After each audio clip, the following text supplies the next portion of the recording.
Bismillahirrahmanirrahim. Assalamualaikum warahmatullahi wabarakatuh. Yang terhormat Ibu Hajah Wahdah SPDI selaku Ketua Yayasan Taratai Ar-Raudhah Kanris, yang terhormat rekan-rekan Dewan Guru TK Ar-Raudhah Kanris. Terima kasih saya ucapkan kepada rekan-rekan beserta Ketua Yayasan yang sudah bersedia meluangkan waktunya mengikuti kegiatan kita pada hari ini, yaitu kegiatan diseminasi penyebaran pemahaman dan penerapan budaya positif sebagai salah satu tugas dari calon guru penggerak angkatan 10 di modul 1.4 bersama saya Misbah dari TK Ar-Raudhah Kanris, Kecamatan Benua 5, Kabupaten Barito Timur. Puja dan puji syukur mari kita panjatkan kehadirat Tuhan Yang Maha Esa yang telah memberikan kita nikmat sehat, nikmat kesempatan sehingga kita dapat berkumpul pada tempat ini dalam kegiatan hari ini. Salawat dan salam tak lupa kita panjatkan keharibaan junjungan kita Nabi besar Muhammad SAW yang telah membawa kita dari alam kegelapan menuju alam yang terang benderang, minaz zulumati ilan nur. Allahumma sholli ala sayyidina Muhammad wa ala ali sayyidina Muhammad. Baik, untuk memulai kegiatan pada hari ini, mari bersama-sama kita mengucap basmalah. Bismillahirrahmanirrahim. Sebelum kita memasuki materinya, di sini ada kata-kata budaya positif. Menurut ibu-ibu sekalian, kira-kira apa ya budaya positif itu? Ada yang bersedia berpendapat? Amel? Budaya positif itu kebiasaan baik atau perilaku baik. Kebiasaan baik. Ada lagi? Bunita? Kebiasaan baik. Apalagi? Budaya positif. Budaya positif, kebiasaan baik. Apalagi? Ya, kebiasaan baik. Lanjut, Bu Ica.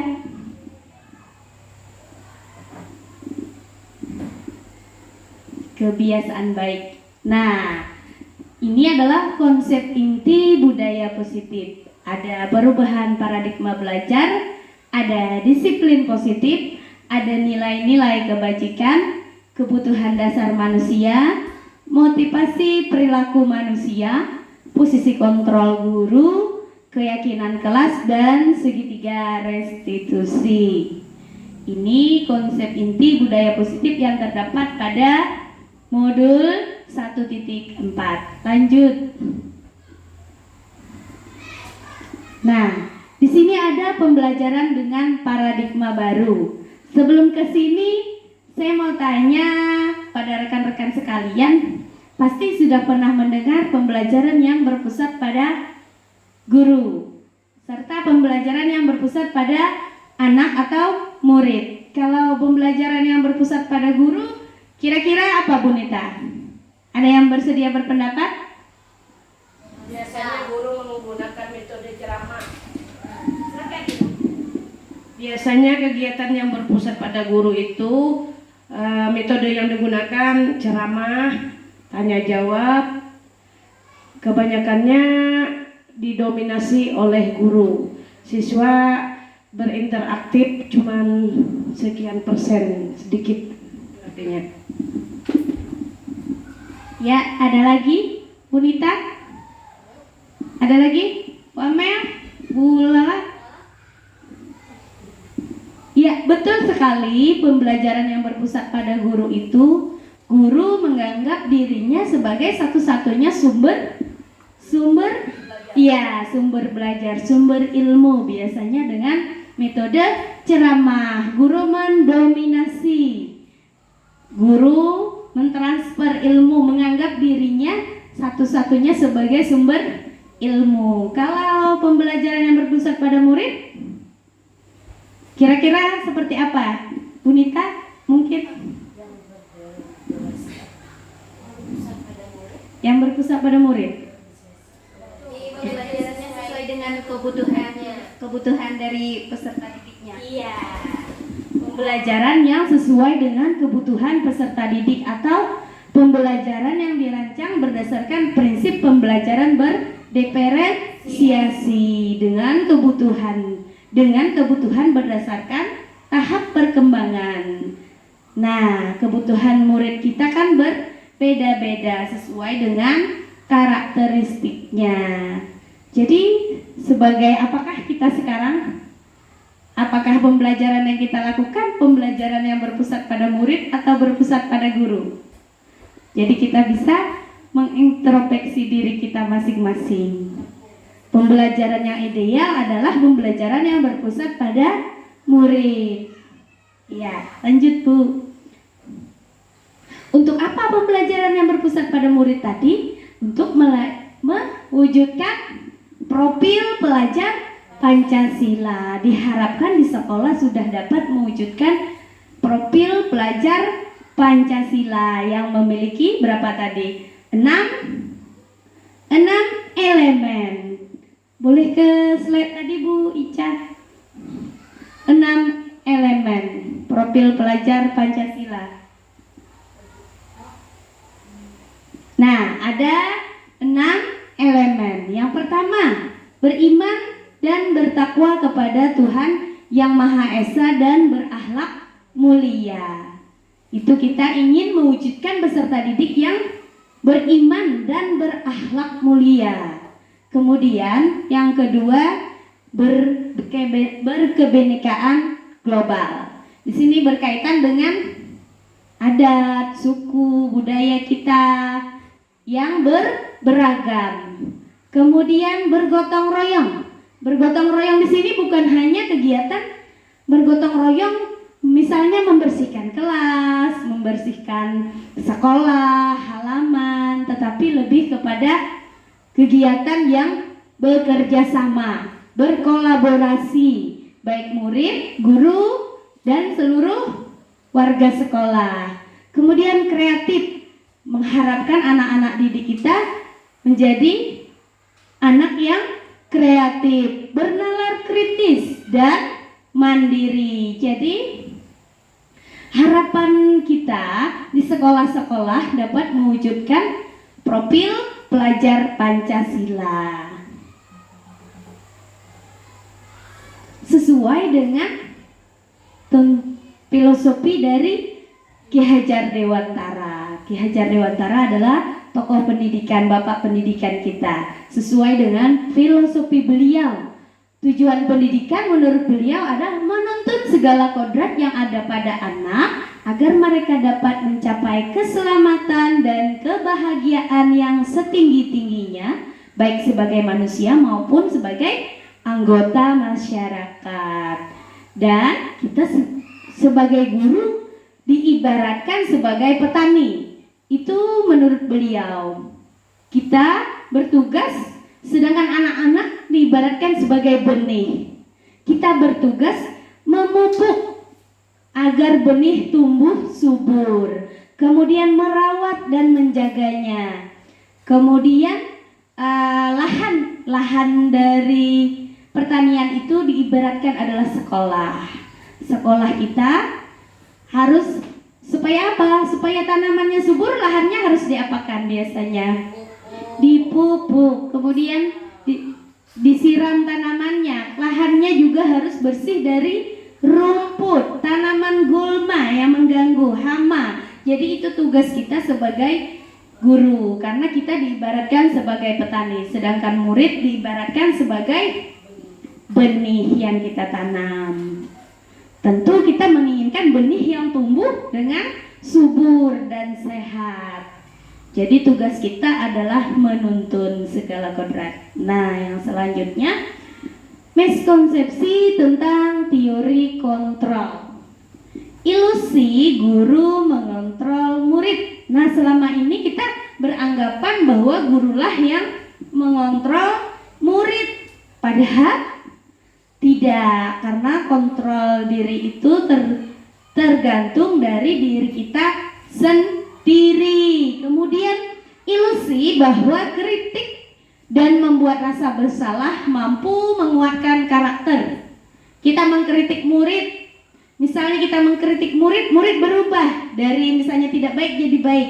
Padahal itu belum tentu dari keinginan dirinya sendiri, belum tentu dari kesadarannya sendiri. Bisa jadi mungkin nanti kalau kita tidak ada mengawasi, ya kembali lagi ke sikap yang tidak baik tadi mungkin, karena itu bukan dari dirinya sendiri. Kemudian ilusi bahwa orang dewasa berhak memaksa. Kita tentu adalah orang dewasa karena murid-murid kita masih anak-anak. Jadi kita berilusi bahwa orang dewasa berhak memaksa, padahal tidak seperti itu. Kemudian ilusi bahwa semua penguatan positif efektif dan bermanfaat. Nah, ilusinya kita menganggap bahwa hukuman atau pujian atau penghargaan yang kita berikan efektif, padahal belum tentu anak itu melakukannya dari keinginannya sendiri. Kalau kita misalnya tidak memberikan penghargaan lagi, apakah anak-anak tidak berubah? Kalau motivasi, kalau kesadaran dari dirinya sendiri, maka itu tidak berpengaruh. Tetapi ilusinya, miskonsepsi, kesalahpahaman kita adalah bahwa semua penguatan positif efektif dan bermanfaat. Nah, di sini ada perubahan paradigma kegiatan kepalan tangan. Ada si A yang mengepal tangannya, di dalam tangannya itu ada sesuatu yang berharga. Kemudian si B merayu supaya kepalan tangannya bisa terbuka. Ada yang mau maju mempraktekkan? Silahkan ditulis di kertas benda yang berharga, kemudian digenggam. Satu orang maju menggenggam, satu orang merayu supaya mau membuka genggaman tangannya. Siapa yang mengontrol diri kita? Apakah orang dari luar atau diri kita sendiri? Yang kita genggam itu adalah sesuatu yang sangat berharga. Apa? Tulis saja di situ, satu orang merayu untuk membuka. Merayunya boleh dengan cara meminta memberikan benda tersebut, dengan membujuk, mengancam, menghardik, merayu, menyuap, apa saja yang dapat dilakukan agar kepalan tangannya terbuka. Siapa yang mau? Ya, Ibu Lala, silakan. Ibu Lala sebagai orang A, Ibu Amel sebagai orang B. Silakan Mbak Amel. Ya, Ibu Amel merayu Ibu Lala supaya bersedia membuka genggaman tangannya. Ya, di situ Ibu Lala. Kan Bapak. Iya, rayu Ibu Amel. Ibu Lala, apa itu yang digenggam? Boleh lihat kah? Boleh kah? Mau Bang lihat? Ayo, boleh kamu? Mau? Untuk apa Ibu pengen tahu yang di dalam ini? Ya itu karena ingin tahu, jadi ingin lihat. Ayo mau buka. Buka Ibu Lala. Tidak bisa. Ibu buka. Apa sih Ibu Lala penasaran? Ibu Lala buka, Ibu Lala. Ibu Lala. Ibu Lala. Ayo Ibu Lala. Ayo. Mau. Ibu Lala. Menyerah ke Ibu Amel. Menyerah ke Ibu Amel. Tepuk tangan. Tepuk dulu Ibu Lala. Tepuk tangan. Nah, tadi Ibu Lala dirayu. Ibu Amel padahal seharusnya boleh mengancam. Kalau tidak membuka, saya tidak ajak pulang, saya tidak antar pulang, supaya tangannya terbuka. Tapi Ibu Lala tetap dengan pendiriannya, berarti Ibu Lala yang mengontrol dirinya sendiri. Silakan Ibu Lala, apa yang berharga di tangan Ibu Lala? Boleh dibuka nggak, Bob? Iya. Berlian. Orang tua. Yeay, tepuk tangan. Terima kasih Ibu Lala dan Ibu Amel. Iya, nah tadi kita sudah melihat contohnya bahwa yang mengontrol diri kita itu adalah diri kita sendiri. Tidak ada yang bisa membuat kita membuka tangan kita kalau kita tidak menginginkannya, walaupun dari luar rayuan, ancaman, bujukan, tetap kita tidak bisa membukanya. Tidak, karena yang memiliki kontrol adalah si diri itu sendiri yang mau membuka atau tidak. Kalau dia terpengaruh, dia akan membuka kepala tangannya. Kalau dia kuat memegang prinsipnya, dia tidak akan membuka pegangan kepala tangannya. Itu sebagai contoh dari teori kontrol tadi. Lanjut Bu Ica. Nah, di sini merubah dari paradigma stimulus respon kepada pendekatan teori kontrol. Stimulus responnya, realitasnya, kebutuhan kita sama.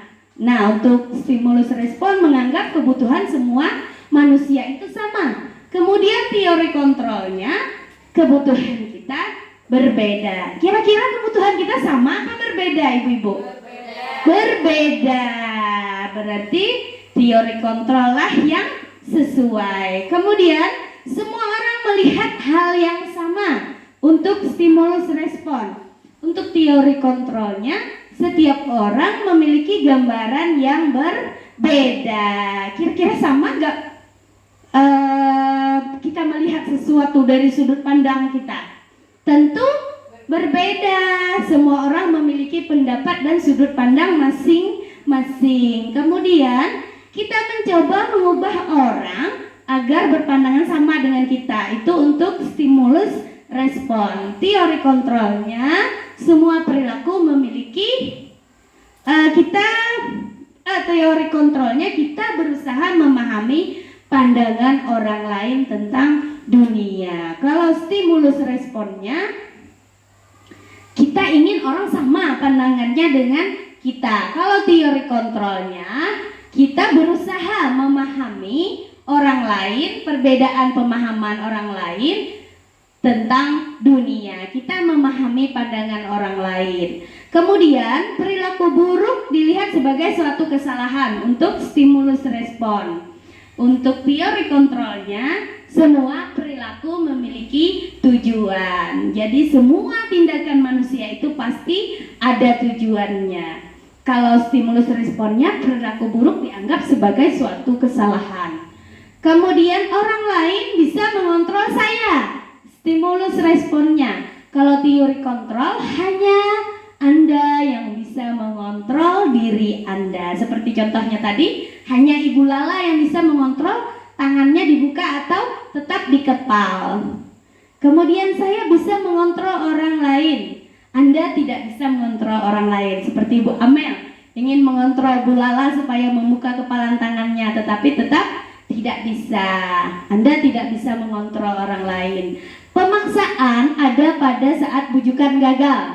Nah, ini sering terjadi. Biasanya guru membujuk dulu muridnya untuk melakukan sesuatu yang dianggap gurunya benar. Tetapi kalau muridnya tetap tidak mau, biasanya ada unsur pemaksaan atau tindakan pemaksaan bisa kita lakukan dengan biasanya hukuman.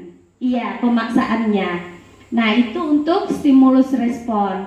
Kemudian kalau teori kontrolnya, kolaborasi untuk menciptakan pilihan-pilihan baru. Nah, kalau teori kontrol tadi ada stimulus respon, ada pemaksaan. Kalau teori kontrol berkolaborasi. Kemudian model berpikir menang kalah kalau stimulus respon. Kalau teori kontrol, model berpikirnya menang. Jadi tidak ada anak yang merasa dirugikan atau dikalahkan dengan teori kontrol. Nah, ini disiplin positif. Disiplin positif berasal dari bahasa Latin disciplina, yang artinya belajar. Disiplin mengacu pada disiplin diri yang memiliki tanggung jawab terhadap apa yang dilakukannya berdasarkan nilai-nilai yang diyakininya. Kira-kira kalau kita mendengar kata-kata disiplin, yang terbayang di benak kita apa kira-kira?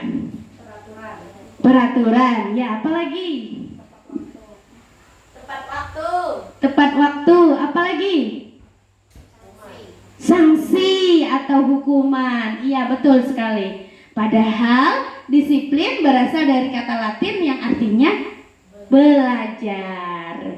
Iya, disiplin positif merupakan salah satu cara penerapan disiplin yang bertujuan untuk menumbuhkan kesadaran serta memberdayakan peserta didik tanpa imbalan, penghargaan atau reward, ancaman, dan hukuman. Jadi disiplin positif adalah salah satu cara pendisiplinan yang menumbuhkan kesadaran dan tanggung jawab murid tanpa ada embel-embel, hukuman, penghargaan, atau reward. Iya, ancaman atau ancaman.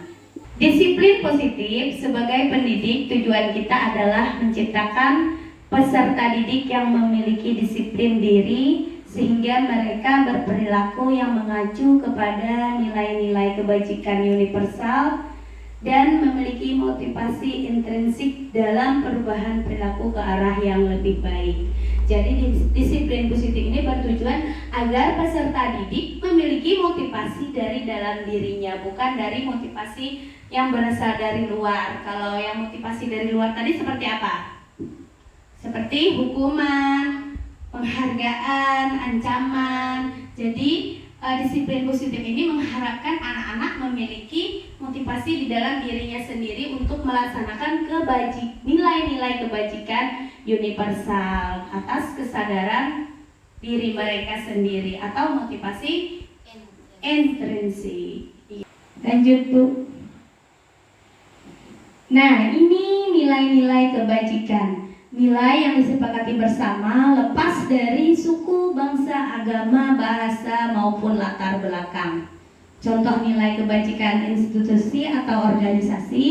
Yang pertama di sini ada tadi profil pelajar Pancasila dengan 6 dimensinya. Yang pertama tadi beriman dan bertakwa kepada Tuhan Yang Maha Esa dan berakhlak mulia. Yang kedua mandiri, yang ketiga bernalar kritis, yang keempat berkebinekaan global, yang kelima bergotong royong, dan yang keenam kreatif. Nah, yang kedua ada Indonesia Heritage Foundation atau IHF yang sudah tidak asing lagi bagi kita, yang sudah kita kenal karena sudah kita terapkan di sekolah dengan 9 nilai-nilai kebajikannya. Yang di sekolah kita ada 9 pilar karakter yang sudah kita terapkan setiap hari. Jadi nilai kebajikan yang kedua ini ada yang pertama yaitu cinta Tuhan dan segenap ciptaannya. Kemudian yang kedua kemandirian dan tanggung jawab. Yang ketiga jujur, amanah, dan diplomatis atau berkata bijak yang sudah kita terapkan. Kemudian yang keempat ada hormat dan santun serta pendengar yang baik. Kemudian yang kelima ada dermawan, suka menolong, dan gotong royong atau bekerja sama. Kemudian yang keenam ada percaya diri, kreatif, dan pekerja keras atau pantang menyerah. Kemudian yang ketujuh ada kepemimpinan dan keadilan.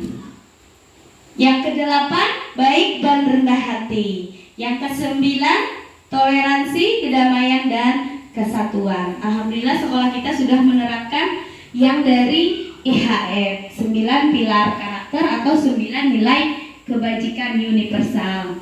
Kemudian organisasi yang ketiga The 7 Essential Virtues. Ada empati, suara hati, kontrol diri, rasa hormat, kebajikan, toleransi, dan keadilan. Lanjut.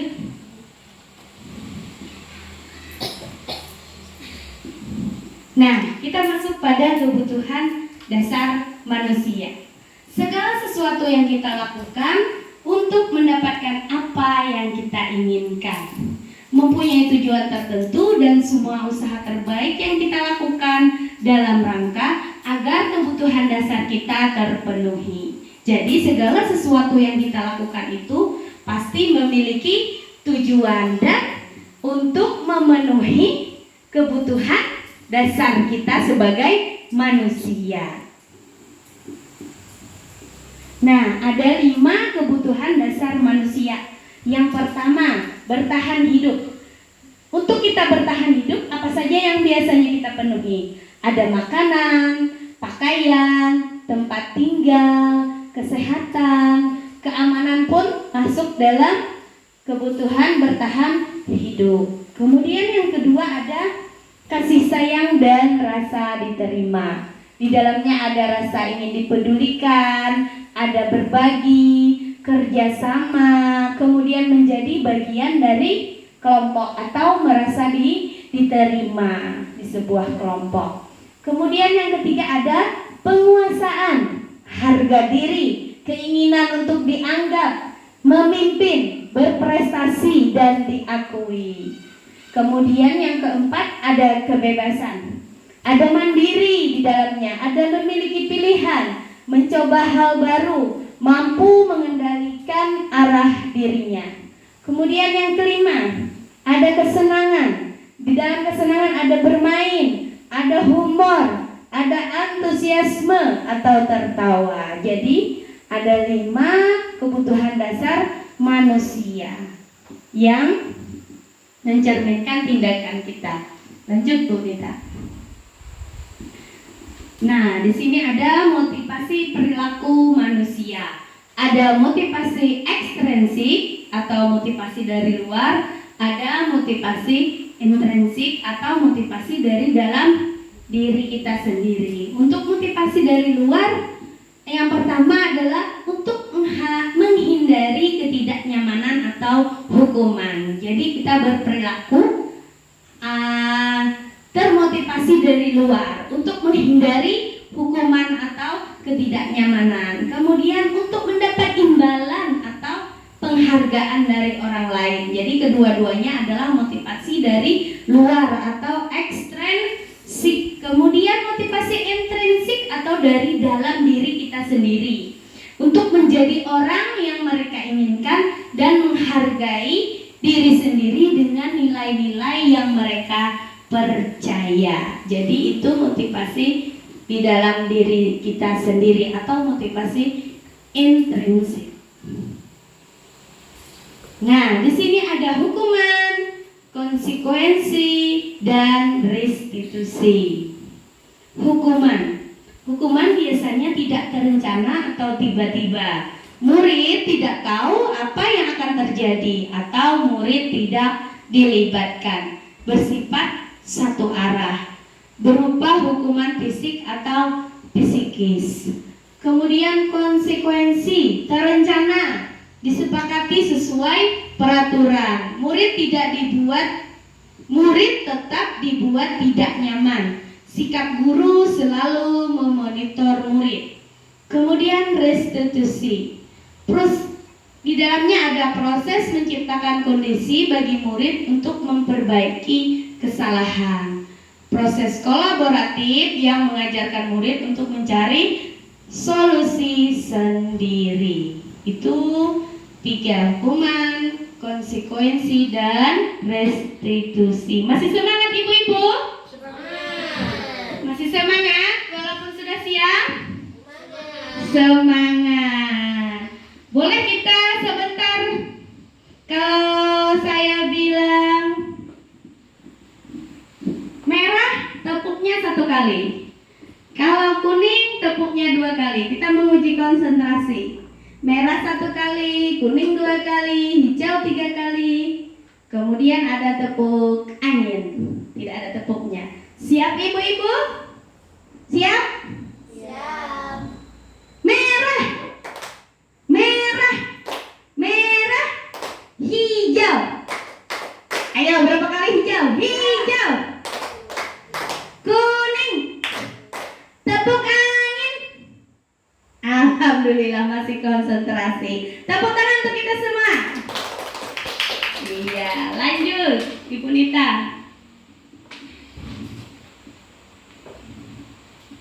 Nah, ada 5 posisi kontrol guru. Yang pertama sebagai penghukum, yang kedua pembuat rasa bersalah, yang ketiga teman, yang keempat pemantau, dan yang kelima manajer. Kalau penghukum seperti apa ya? Contoh kasusnya, siswa tidak memakai atribut lengkap saat upacara. Contoh penerapan 5 posisi kontrol. Kalau sebagai penghukum, hormat pada bendera selama 1 jam. Menghukum secara apa itu? Hormat 1 jam pada bendera. Menghukum secara fisik. Iya. Kemudian membuat rasa bersalah. Berapa kali Bapak Ibu harus memberitahu kamu?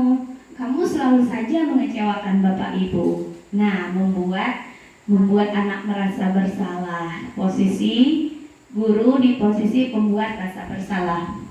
Kita lihat di teman dan pemantau. Teman, sebagai teman.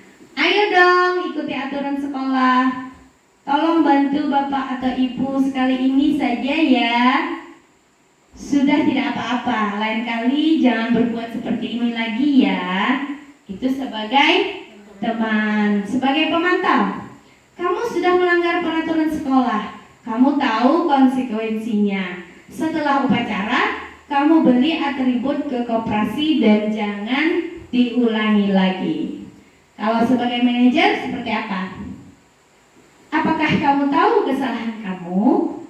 Kira-kira bagaimana kamu memperbaiki kesalahan kamu? Nah, itu sebagai posisi kontrol guru sebagai manajer. Nah, posisi kontrol apakah aku? Saya kecewa sekali dengan kamu. Pembuat rasa bersalah. Coba kita lihat. Yeay, pembuat rasa bersalah. Betul sekali. Lanjut. Posisi kontrol apakah aku? Kamu tidak pernah benar melakukannya. Penghukum. Coba kita lihat. Apakah benar penghukum? Iya, tepuk tangan. Selanjutnya, apa rencana kamu untuk menyelesaikan masalah ini? Manajer, coba kita lihat. Iya, betul sekali, manajer. Lanjut. Ayolah, lakukan demi ibu. Teman, coba kita lihat. Iya, betul sekali teman. Selanjutnya, kamu tidak pernah mendapatkan nilai jika tidak mengerjakan tugas. Pemantau apa? Ayo coba kita lihat. Iya, pemantau. Hebat, semuanya hebat. Nah, iya, sekarang coba kita renungkan di posisi apakah kita sekarang sebagai posisi guru yang ada 5 tadi, 5 posisi guru tadi. Sebagai apakah kita sekarang? 1, 2 kata Bu Amel. Nah, posisi yang paling ideal tentu adalah posisi sebagai manajer. Tentu kita perlu untuk berubah menuju ke posisi manajer. Semuanya butuh proses. Tetapi kita memiliki semangat dan keinginan untuk memperbaiki diri kita agar kita bisa berada di posisi apa tadi yang ideal? Manajer. Jadi kita ada semangat dan keinginan untuk memperbaiki diri agar posisi kita berubah. Misalnya tadi kata Bu Amel, dari posisi 1 dan 2 bisa berubah menjadi posisi manajer, posisi yang ke-5. Lanjut. Nah, sekarang kita masuk pada keyakinan kelas. Mengapa keyakinan kelas? Mengapa bukan peraturan kelas? Mengapa kira-kira? Sebagai contoh, misalkan mengapa kita memakai masker pada saat COVID kemarin, kemudian selalu mencuci tangan. Kira-kira kenapa? Mengapa? Ingin selalu lebih baik. Ingin lebih baik. Untuk menghindari penyakit. itu mampu menghindari penyakit. Menghindari penyakit berarti untuk apa? Untuk kesehatan dan keselamatan.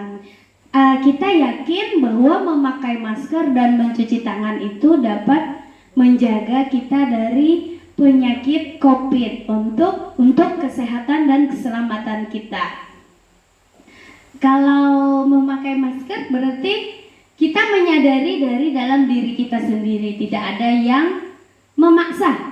Mungkin keyakinan itulah yang membuat kita selalu memakai masker dan mencuci tangan setiap hari. Jadi kita memiliki keyakinan untuk menjaga kesehatan dan keselamatan kita. Kemudian kita biasanya berkendara menggunakan helm. Nah, keyakinan kita apa? Kita menggunakan helm. Mengapa kita menggunakan helm? Supaya aman, supaya selamat. Itu berarti keyakinan kita. Ya, untuk keselamatan kita, untuk keamanan kita. Kita yakin tidak ada yang memaksa kita untuk memakai helm, melainkan kita memiliki keyakinan itu untuk keamanan dan keselamatan kita sendiri. Mungkin ada sebagian orang yang memakai helm karena takut ada razia, ada polisi. Tetapi sebagian besar orang memiliki keyakinan memakai helm itu untuk keselamatan diri kita sendiri. Sama seperti tadi memakai masker dan selalu mencuci tangan. Kita memiliki keyakinan untuk menjaga kesehatan dan keselamatan kita, yaitu dengan memakai masker dan sering mencuci tangan. Itu keyakinan kita.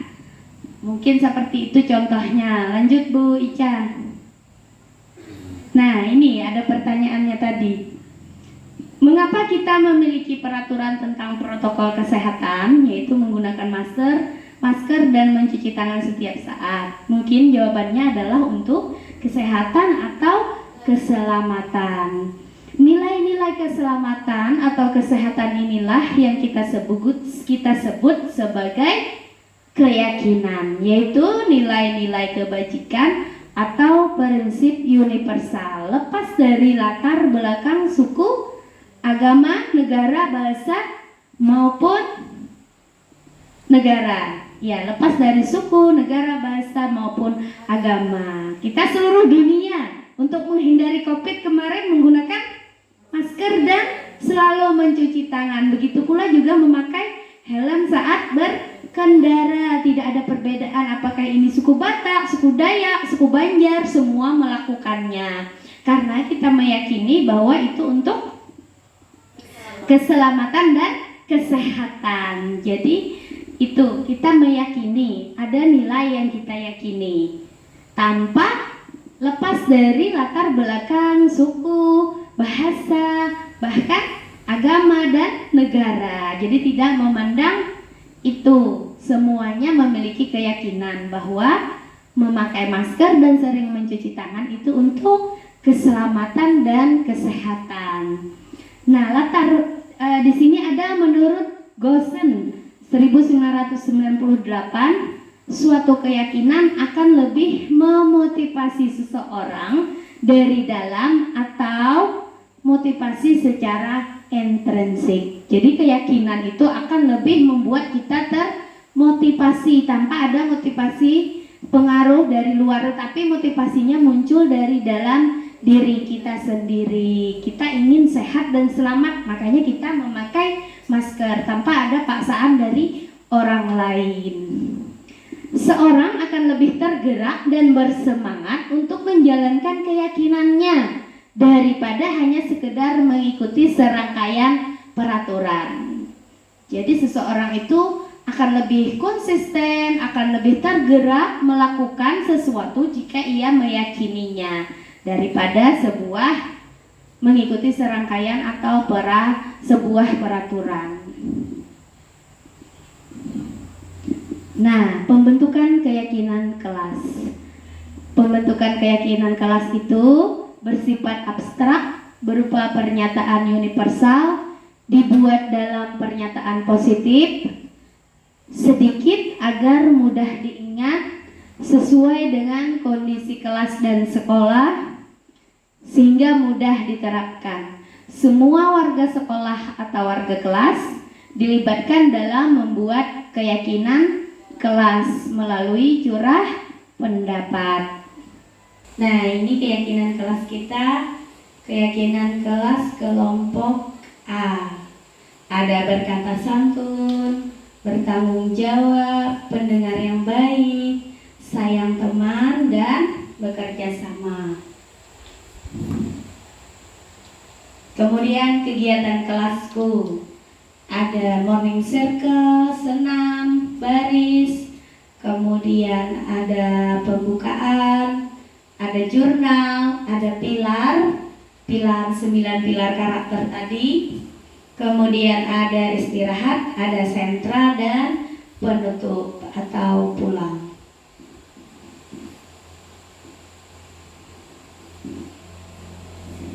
Kita masuk ke segitiga restitusi. Pernah mendengar ibu-ibu segitiga restitusi? Belum. Baik, kita sama-sama belajar tentang segitiga restitusi.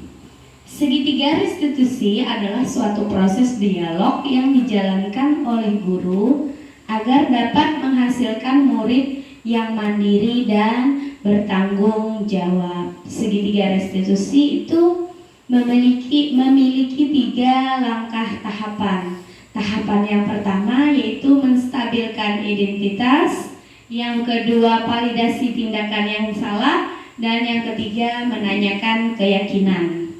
Apa saja yang masuk dalam menstabilkan identitas? Mari kita lihat sama-sama. Menstabilkan identitas. Berdasarkan prinsip membuat kesalahan adalah sebagian proses pembelajaran. Jadi membuat kesalahan itu adalah bagian dari proses pembelajaran. Kata-kata yang bisa kita terapkan untuk bagian menstabilkan identitas ini, yang pertama, berbuat salah itu wajar. Tidak ada manusia yang sempurna. Ibu atau bapak juga pernah melakukan hal itu. Ibu bapak tidak mau mencari siapa yang salah, tapi ibu bapak ingin mencari solusi dari permasalahan ini. Kamu berhak merasa begitu. Ini untuk bagian menstabilkan identitas. Sekarang validasi tindakan yang salah. Berdasarkan prinsip setiap perilaku berupaya memenuhi kebutuhan tertentu. Kata-katanya yang bisa kita terapkan, kamu pasti punya alasan mengapa melakukan hal itu. Padahal kamu bisa melakukan hal buruk dari ini, ya. Kamu patut bangga karena telah melindungi sesuatu yang penting buatmu.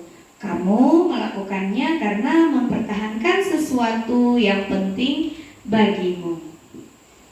Ini tahap validasi tindakan yang salah. Selanjutnya, tahap yang terakhir yaitu tahap menanyakan keyakinan. Berdasarkan prinsip teori kontrol bahwa pada dasarnya kita termotivasi secara intrinsik, termotivasi dari dalam diri kita. Kata-kata yang bisa kita gunakan, yang pertama, apa keyakinan kelas kita? Nilai-nilai apa yang telah disepakati bersama? Seperti apa gambaran sebuah kelas yang ideal menurut kamu? Kamu ingin menjadi orang yang seperti apa? Lanjut, Nah, ini contoh penerapan segitiga restitusi pada tahap menstabilkan identitas.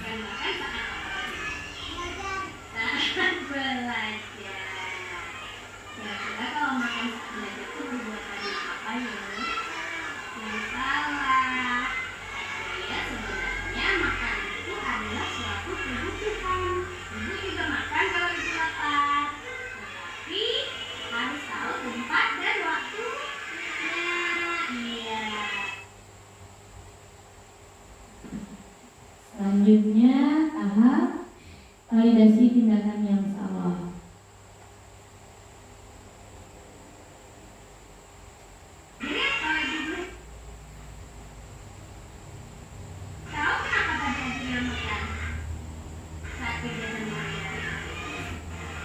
tangan ke. Kenapa?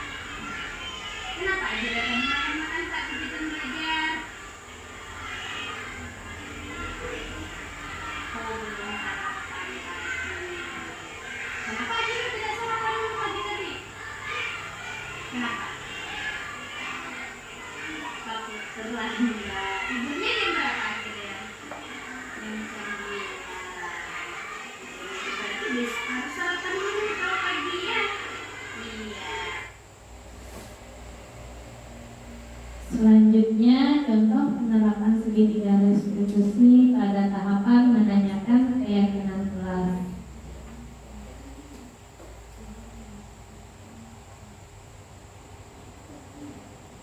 Jadi aku masih ingat keyakinan kelas kita apa? Berdasarkan akal. Bicara bergantian. Yang kedua, pemilihan yang baik. Ketiga, sayang mengenal yang keempat. Tadi itu di dalamnya ada apa? Sekolahnya tidak boleh terlambat. Habis itu tidak boleh makan saat belajar. Tidak boleh mengambil barang milik orang lain tanpa izin. Berarti akhirnya kalau makan saat belajar tadi berarti melaksanakan keyakinan kelas tidak? Oh tidak, karena akhirnya makan saat belajar. Iya, akhirnya di sini ibu tidak menyalahkan akhirnya, tapi ibu membantu mencarikan akhirnya solusi. Tidak mengulangi lagi. Apa ya yang bisa akhirnya lakukan supaya tidak makan lagi saat kegiatan pembelajaran? Apa yang makan? Harus apa? Iya, makan lagi atau sarapan. Yang kedua, tidurnya harus lebih awal. Bisa tidak akhirnya melakukannya? Bisa tidak? Mulai kapan misalnya? Mulai kapan? Mulai besok kan, mulai hari ini, mulai kapan? Mulai besok, oke, janji? Bisa mulai besok? Iya, bisa aja ya. Ibu ingin akhirnya jadi anak pintar, mandiri, disiplin, dan bertanggung jawab bagi orang lain maupun untuk diri akhirnya sendiri. Oke, besok mulai besok akhirnya tidak lagi makan di kelas. Oke, mulai besok akhirnya tidak lagi makan saat kegiatan belajar. Jadi, oke, kita kompak dulu. Pause dulu. Oke, terima kasih. Anak hebat, anak hebat.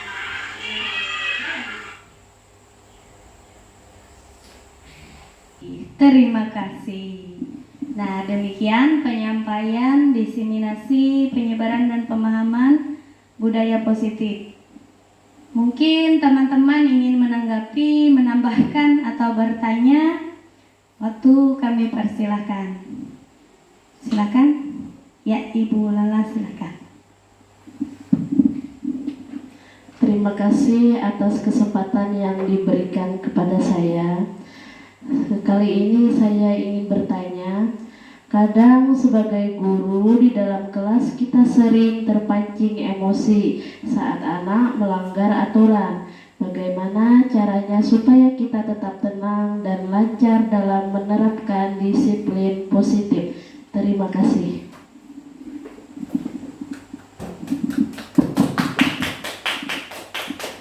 Terima kasih Ibu Lala untuk pertanyaannya. Mungkin rekan-rekan ada yang ingin berpendapat? Atau Ibu Ketua Yayasan? Ada yang ingin berpendapat? Baik, saya akan mencoba menjawab, nanti kalau kurang ditambahkan, kalau ada yang salah diperbaiki. Menurut saya, kita marah saat anak melanggar budaya positif tadi itu adalah sesuatu yang wajar. Kita merespon sesuai juga dengan kebutuhan kita. Kita memiliki emosi. Jadi wajar kita merasa marah. Akan tetapi kita di sini berperan sebagai pendidik. Tentu kita harus memberikan contoh dan tauladan yang baik untuk anak didik kita. Sebagai seorang pendidik, tentu kita harus dapat mengontrol emosi kita. Jadi kita tenangkan diri dulu. Kita diam dulu kalau perlu. Kalau memang kita tidak dapat mengendalikan emosi kita, kita diam dulu. Kita umat Islam bisa mungkin dengan beristighfar dulu. Kita diam dulu menenangkan emosi kita. Karena jika kita emosi biasanya sesuatu yang kita lakukan jadi tidak terkontrol. Jadi kita tidak bisa memikirkan apakah baik atau buruk. Memang itu sesuatu yang sulit karena kita biasanya refleks merespon apa yang anak lakukan. Jadi dari sekarang kita belajar berproses membiasakan diri, kita mengontrol emosi kita dulu. Boleh kita diam dulu sejenak. Boleh kita umat Islam, kita sebagai umat Islam bisa melakukannya mungkin dengan cara beristighfar dulu. Kemudian tadi kita melihat bahwa setiap orang melakukan sesuatu itu pasti ada tujuannya dan pasti untuk memenuhi 5 kebutuhan dasar manusia tadi. Tentu kita harus melihat kebutuhan yang mana yang ingin dipenuhi oleh anak tersebut. Misalkan mereka melakukan pelanggaran, misalkan apa? Misalkan mengganggu teman, memukul teman misalkan, atau mengejek teman. Misalkan kita lihat kebutuhannya apa. Tentu kita tadi melaksanakan dengan menerapkan apa tadi untuk menyelesaikan masalah? Apa tadi? Segitiga restitusi. Kita menerapkan tahapan-tahapan segitiga restitusi. Yang pertama tentu kita menstabilkan identitas kita, identitas anak. Kita tanya kenapa anak melakukan itu. Mungkin mereka melakukannya hanya ingin memenuhi kesenangannya. Mereka ingin bercanda tetapi caranya salah, mungkin tidak bisa mungkin caranya. Jadi mereka bercanda dengan memukul, mungkin mengejek teman, mungkin. Jadi kita melakukan tahapan segitiga restitusi, tentu dengan langkah-langkahnya tadi. Yang pertama yaitu menstabilkan identitas anak. Jadi kita tanya kenapa anak melakukannya. Kemudian yang kedua yaitu validasi tindakan yang salah. Kita validasi tindakan yang salah. Apa alasan anak melakukan hal tersebut tadi? Mungkin saja temannya tidak menghiraukannya. Jadi dia mencari perhatian untuk temannya mau menghiraukannya atau mau menemaninya. Mungkin saja seperti itu. Jadi kita lakukan langkah-langkah restitusi tadi. Kemudian kita juga menanyakan keyakinan. Nah, keyakinan kelas kita apa? Tadi ada contohnya, yang pertama sayang teman. Kalau memukul teman berarti melanggar keyakinan kelas. Sedangkan keyakinan kelas itu kita buat berdasarkan kesepakatan bersama. Berarti ada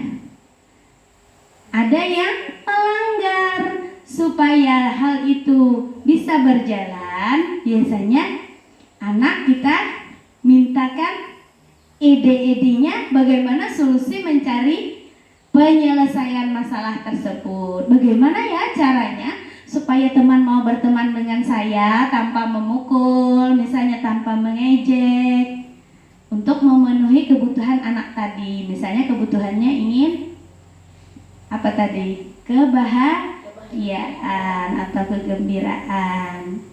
Nah, mungkin seperti itu Ibu Ica.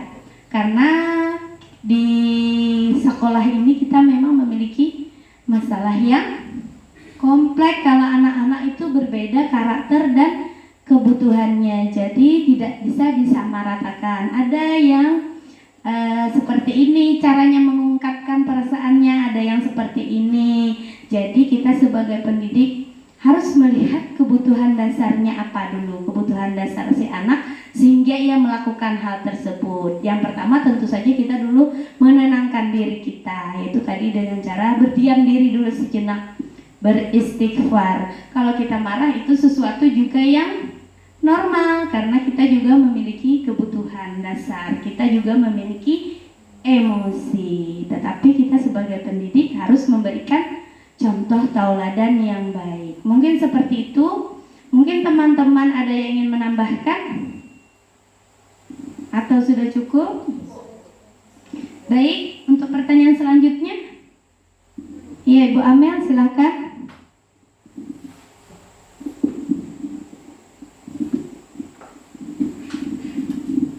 Ya, terima kasih atas kesempatan yang diberikan kepada saya untuk bertanya kepada Ibu. Adapun pertanyaan dari saya yaitu bagaimana sih cara menerapkan budaya positif agar menjadi karakter atau jati diri sekolah? Ya, itu saja Bu. Terima kasih. Baik, terima kasih Ibu Amel untuk pertanyaannya. Tadi pertanyaannya bagaimana caranya menanamkan budaya positif agar menjadi karakter untuk anak-anak didik. Seperti itu Bu Amel. Karakter sekolah, Bu. Karakter sekolah. Iya. Karakter sekolah. Baik. Bagaimana caranya kita menerapkan budaya positif agar menjadi karakter di sekolah? Tentu hal ini dapat kita lakukan dengan kesadaran diri yang muncul dari dalam diri kita, yaitu kesadaran diri yang tinggi dari seluruh warga sekolah. Karena penerapan budaya positif ini tidak hanya untuk satu orang saja, tidak bisa untuk satu orang saja, tetapi untuk seluruh warga sekolah. Kalau budaya positif itu tadi tentu turunannya untuk ke apa tadi? Apa tadi?